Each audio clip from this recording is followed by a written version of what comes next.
जेसी Fisher New York शहर में रहने वाला 35 इयर्स कॉलेज एडमिशन ऑफिसर है जिन्हें लैंग्वेज और लिटरेचर से बेहद प्यार है। हाल ही में उनका तलाक हुआ है और वो अपने जीवन और करियर से अनहैप्पी है।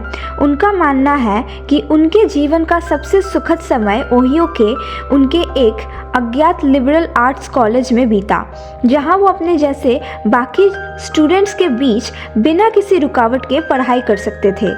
उनके फॉर्मर इंग्लिश प्रोफेसर पीटर हॉबर्ग जेसी को अपने रिटायरमेंट सेरेमनी में शामिल होने के लिए कॉलेज वापस इनवाइट करते हैं।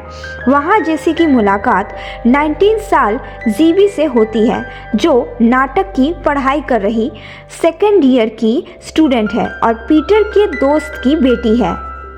रिटायरमेंट डिनर के बाद जेसी कैंपस में एक पार्टी में पहुंच जाता है जहां उसकी मुलाकात जीबी से होती है। वो अगले दिन साथ में कॉफ़ी पीने का वादा करते हैं। वो दोपहर उसके साथ कैंपस में घूमते हुए लाइफ, बुक्स और म्यूज़िक पर चर्चा करते हुए बिताते हैं।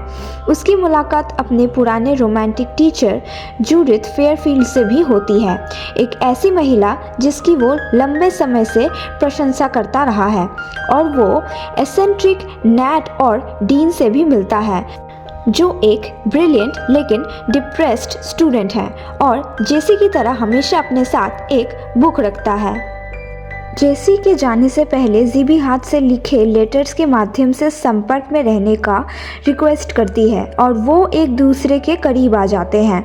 इस बीच पीटर अपने अपकमिंग रिटायरमेंट को लेकर असमंजस में है और डीन से नौकरी जारी रखने की अनुमति मांगने जाता है। उसे बताया जाता है कि उसके स्थान पर किसी और को हायर्ड कर लिया गया है।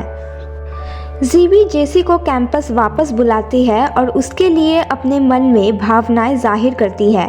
जेसी को उम्र के 16 साल की अंतर को लेकर चिंता होती है, लेकिन वो मान जाता है।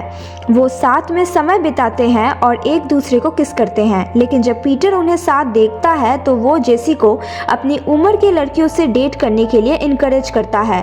जीबी जेसी से अपने दिल की बात कहती है और उसके साथ सोने के लिए कहती है, लेकिन जब जीबी बताती है कि वो वर्जिन है तो वो अपना इरादा बदल लेता है। जीबी इंसल्टेड और हर्ट महसूस करती है और उससे जाने के लिए कहती है।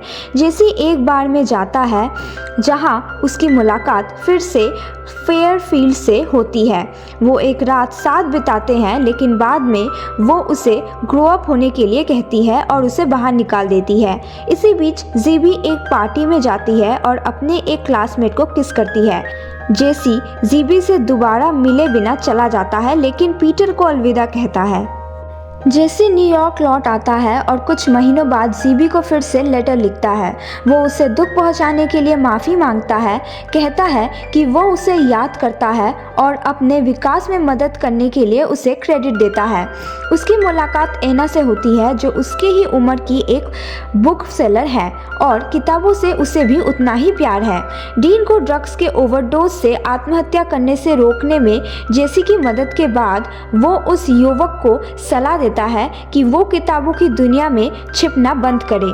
जेसी जीबी से मिलने जाता है और उससे दोबारा माफ़ी मांगता है। जीबी कहती है कि उसने जेसी के साथ रिश्ते के ज़रिए ज़िंदगी में एक आसान रास्ता पाने की उम्मीद की थी और वो समझती है कि जेसी ने जो किया वो सही था।